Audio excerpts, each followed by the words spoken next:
Hey, welcome to the briefing. What I'm going to cover with you today is this. Before you expedite the load, find the constraint. I want to take this one into logistics because this is a different kind of pressure. This is not abstract leadership theory. This is dock doors, route windows, pick waves, pallets staged in the wrong place, inventory that the system says exists but the floor cannot find, drivers watching the clock, stores waiting on replenishment, dispatch trying to protect the plan, and leaders trying to keep the operation from turning one late load into 5 more problems. When a load is late, the first instinct is speed, move faster, get more people on the dock, push the pickers, call the carrier, split the load, expedite the hot freight, release what is ready and chase the rest behind it. That reaction makes sense because logistics is built around movement. When movement stops, pressure builds fast. But speed is not always the first focus. Sometimes speed just moves the mess forward. That is the part I want to work through today. A late load is visible. A missed route window is visible. A driver waiting against the clock is visible. A store calling for an update is visible. But visible does not automatically mean source. The delay you feel at the dock may have started in receiving, inventory control, vendor documentation, wave release, slotting, exception handling, or the handoff between the warehouse and dispatch. That is why focused assessment matters in logistics. It gives the leader a way to separate the late load from the constraint that made it late. Those are not always the same thing. A delay is what the operation is feeling right now. A constraint is what is limiting the operation from moving cleanly. If the leader confuses the two, the team may spend the shift chasing the load instead of correcting the condition that keeps making loads late. I have seen versions of this play out in operations, and the lesson is not complicated. The team can work hard and still stay trapped in recovery mode. The supervisor can be active. Dispatch can be making calls. The warehouse can be pushing. Inventory control can be searching. Customer operations can be sending updates. Everyone can be busy and the constraint can still be sitting there untouched. That is what makes this dangerous. Activity can look like control while the operation is really just absorbing the same failure again. Let me make this practical. Andre is the operations manager for a regional distribution center supporting retail locations across 3 states. The DC handles inbound freight, replenishment inventory, pick waves, outbound staging, route loading, and transportation coordination. Store demand is uneven. Some locations are running heavier because of seasonal traffic. Vendors have been inconsistent on arrival timing. Labor is available, but experience varies by shift. Transportation is trying to protect delivery windows because store teams build staffing and receiving plans around expected arrival times. For the 3rd time in 2 weeks, one route is at risk of missing its delivery window. The visible issue is clear, the load is not ready, the driver is waiting, dispatch is frustrated, the store is calling, the warehouse supervisor says the pick wave was delayed, the picking lead says inventory was not where the system said it would be, inventory control says receiving did not clear the exception in time, receiving says the vendor trailer arrived late and the paperwork was short. Transportation wants the route release now, even if a few priority items have to follow later. Customer operations is worried because the stores are already complaining about missed replenishment, and that is a real logistics mess. Not dramatic, just real. The kind of day where every department can explain why the pressure is not fully theirs, and each explanation has truth in it. The warehouse sees one part, dispatch sees another, inventory control sees another, the store sees another, the driver sees the clock, senior leadership sees the service metric. And Andre is the one who has to decide what gets attention first. The easy answer is to move faster, add people to staging, push the pickers, hold the route a little longer, split the order, call the store, expedite the missing pallets, get the load out. And some of that may need to happen. A leader still has to protect the immediate service commitment. But if Andre stops there, he may protect one route while leaving the constraint active for tomorrow. That is the logistics trap. Treating every delay like a pace problem. Sometimes pace is the issue. Sometimes a team is moving too slow. Sometimes urgency is not being matched by execution, but sometimes the operation is not slow. It is blocked. There is a difference. A slow operation needs tempo. A blocked operation needs the constraint removed. If you push speed against a blocked process, you do not create clean flow. You create congestion. So Andre starts tracing the route backward. Not to assign blame, not to let anyone off the hook, to find the actual limiter. The load was late because staging was incomplete. Staging was incomplete because the pick wave was missing priority SKUs. The pick wave was missing those SKUs because inventory showed available before receiving exceptions were cleared. Receiving exceptions stayed open because late vendor documentation required supervisor review. That review did not happen before the wave release. Now the story changes. The problem is not just a late outbound load. The problem is exception inventory control before priority wave release. That is a very different first focus. Think about what that means. If the WMS shows product available but the floor cannot support it, the operation starts making promises the building cannot fulfill. Picking starts with false availability. Staging gets partial freight. Dispatch sees a route that should be ready but is not. The driver waits. The store receives uncertainty instead of a clean delivery expectation. Now everyone downstream is recovering from a decision that happened earlier in the flow. That is the constraint. Not the driver, not the last person touching the load, not the staging lead trying to build around missing product. The constraint is the release of priority work before exception inventory is either cleared, blocked, or replaced with a known decision. Until that is fixed, the DC may keep creating late loads with different names attached to them. This is where the leader has to resist the urge to let the dock clock make every decision. The clock matters. Delivery windows matter. Store commitments matter. But the clock is often where the pressure becomes undeniable, not where the pressure began. By the time dispatch is staring at a waiting driver, the operation may already be paying for a receiving or inventory decision made hours earlier. That is why a logistics leader has to ask, where did this load first lose control? Not where did it become visible? Not who is yelling now? Not what department is closest to the route window? Where did the operation first make a decision that could not hold? That question changes the read. If Andre focuses only on staging speed, the team may move faster around missing freight, but missing freight will keep arriving at staging. If he focuses only on picking productivity, pickers may take the blame for inventory they could not physically pick. If he focuses only on dispatch, transportation may hold routes longer and damage the next route window. If he focuses only on the carrier, the driver may absorb a delay created inside the building. If he focuses only on store communication, the stores may get better updates while the DC keeps producing the same route risk. That is how the wrong focus burns labor. People get pulled in, supervisors start walking freight, leads start chasing pallets, inventory control starts searching under pressure, dispatch starts rebuilding the plan in real time, customer operations starts explaining delays after they are already damaging trust. Everyone is engaged, but the operation is still late. That is not a lack of effort. That is poor leverage. Focused assessment is about leverage. It asks what first focus can reduce the most downstream recovery.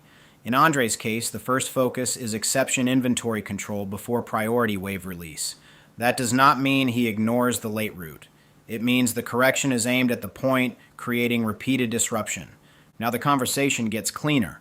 Which vendor exceptions affect priority routes? Which SKUs must be cleared, blocked, or substituted before the wave is released? Who owns exception review before the pick window opens? When does dispatch receive a route risk update?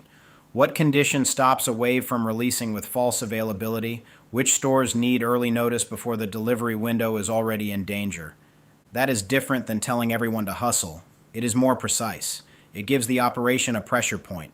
If false availability is reduced before priority waves release, incomplete picks drop. If incomplete picks drop, staging gets cleaner. If staging gets cleaner, driver weight shrinks. If driver weight shrinks, dispatch has fewer route conflicts. If dispatch has fewer route conflicts, stores get more reliable delivery expectations. The focus creates relief across several connected points. That is the value of finding the constraint. You are not just fixing what is late, you are improving the flow that decides whether late becomes normal. And here is the part that matters for the team. If Andre walks out and says, staging needs to move faster, staging hears blame. If he says pickers need to increase productivity, the picking team may feel like leadership missed the inventory issue. If he says dispatch needs to manage the carrier better, transportation may feel like the warehouse pushed the problem onto them. But if he says Our priority waves are releasing against exception inventory that has not been controlled. Now the operation has a real target. That does not make the conversation soft. It makes it accurate. Picking still has standards. Staging still has standards. Dispatch still has standards. Receiving still has standards. Inventory control still has standards. But standards have to attach to the right point in the flow. When the standard attaches to the wrong team, the building starts defending departments instead of fixing the system. You have probably seen that before. Receiving says the vendor caused it. Inventory says they were waiting on review. Picking says the system was wrong. Staging says they cannot build what was not picked. Dispatch says the route was supposed to be ready. The store says they just need the freight. Every group can explain its part. But if the leader cannot identify the constraint, the explanation loop becomes the operation. That is expensive. Explanation is not execution. Recovery is not reliability. Chasing freight is not the same as controlling flow. Now, let me be clear. There are times when you have to expedite. There are loads that need to move now. There are customers, stores, receivers, and service commitments that require an immediate action. I am not saying stand there and admire the constraint while the route misses. If the load has to go, it has to go. But the leader still has to identify whether the expedite is solving the constraint or just buying time. That distinction matters. An expedite may protect the day. It may not protect the pattern. If the same route misses again next week because the same exception process stayed broken, the leader did not solve the constraint. The leader bought relief. Relief has value, but relief is not correction. Logistics can get trapped in relief. Split the load. Send a second truck. Hold the driver. Add a runner. Rebuild the route. Push another update. Call the store. Ask inventory to search again. Those moves may save a window, but if they become normal, the operation starts building a culture around rescue. And once rescue becomes normal, clean process starts looking optional. That is a bad place to be.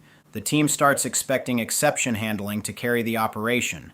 Dispatch starts building unofficial buffers. Stores start calling around because they do not trust the delivery status. Supervisors start walking around with mental lists because the system picture is not reliable. Leads start holding back information until they are sure because they do not want to be wrong. The operation keeps moving, but the official flow is losing authority. That is why false availability is so dangerous. It creates confidence without support. The system says go. The floor says wait. Dispatch sees one reality. Warehouse sees another. Stores hear a third. That split operating picture is where delays multiply. So the leader has to bring the picture back together, not with more noise, with focus. In this case, the focus is simple to state, even if it takes discipline to execute. Priority waves cannot release against unresolved exception inventory without a clear decision. Clear it, block it, substitute it, escalate it, communicate the route risk, but do not let false availability walk downstream and become somebody else's emergency. That is the kind of sentence a logistics team can work with. Now take this back to your own environment. Maybe you are not running a DC across 3 states. Maybe you are managing a warehouse, a carrier operation, a field service network, a dispatch desk, a production support lane, a receiving operation, or a customer fulfillment team. The setting can change. The pattern does not. Something is late. Somebody is waiting. The clock is visible. The pressure points towards speed. But before speed becomes the whole answer, ask, what is actually limiting movement? Is it inbound timing? Is it inventory accuracy? Is it exception review? Is it wave release timing? Is it dock door availability? Is it staging congestion? Is it labor skill mix? Is it route planning? Is it a handoff nobody owns? Is it the gap between what the system says and what the floor can actually support? That is the work. Not chasing every delay with the same response. Finding the constraint that keeps creating delay. There are warning signs when the focus is wrong. Every delay becomes a speed problem. The same team keeps absorbing recovery work. The system shows availability the floor cannot support. Transportation and warehouse describe different realities. Updates increase, but route control does not. The operation has more communication, but no better movement. That usually means the team is reporting the problem more often than it is removing the constraint. Watch that closely. More updates can feel like progress because everyone knows more. But knowing more about a delay does not automatically reduce the delay. If the constraint stays active, Updates become a way to narrate the failure in real time. That may be necessary, but it is not enough. The stronger move is to use the update pattern as evidence.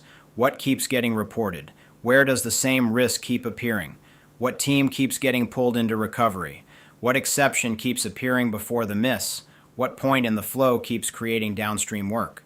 Those questions help the leader stop treating each late load like a new surprise. Because after a while, it is not a surprise. It is a pattern. And when a delay becomes a pattern, the leader has to stop asking only, how do we catch up? The better question is, what keeps putting us behind? That question is the difference between expediting and leading. Here is the practical move. Pick one logistics issue that keeps forcing recovery work. Do not start with blame. Start with the visible delay. The load was late. The route was held. The order was incomplete. The driver waited. The store called. The receiver missed the window. Name it clearly. Then separate the delay from the constraint. Where did the delay become visible? Where might it have started earlier? Which team absorbed the pressure? Which step forced recovery work? That keeps you from fixing only the point where the operation finally got loud. Then identify the repeating constraint. Look for the issue showing up beneath several problems. Inbound timing, inventory accuracy, exception review, wave release, staging capacity, dock timing, route planning, labor experience, handoff ownership. The constraint is often the point where multiple teams lose time, not the point where everyone finally notices the delay. Then choose the first focus. 1, not 7. Ask, if we improve this first, what other delays become easier to control? That question protects the team from scattered movement. It also gives the leader a better way to explain the correction. We are not just chasing this late load, we are correcting the constraint that keeps putting this route at risk. Then hold the focus long enough to see the effect. Do pick exceptions drop? Does staging improve? Does driver weight reduce? Does dispatch get earlier route risk visibility? Do stores receive more reliable updates? Does the pressure move somewhere else? If the focus helps, stay on it. If it does not, adjust the read. Focused assessment is not stubbornness. It is disciplined concentration with feedback. That is the leadership balance in logistics. You still protect today. You still make the call. You still move the load when it has to move. But you do not let the late load choose the strategy by default. You find what is limiting movement. Then you apply pressure there. So let's close this out. When a load is late, speed will feel like the obvious answer. Sometimes speed is necessary. But before you expedite the load, find the constraint. Do not let the dock clock be the only voice in the decision. Do not let the department closest to the delay take the full weight if the constraint started earlier. Do not let false availability, unresolved exceptions, or weak handoffs keep walking downstream as route emergencies. A delay tells you where the operation is hurting. A constraint tells you where the operation is limited. Leaders have to know the difference. Find the constraint. Protect the route. Release the load with the operation behind it. Thanks for listening to the briefing.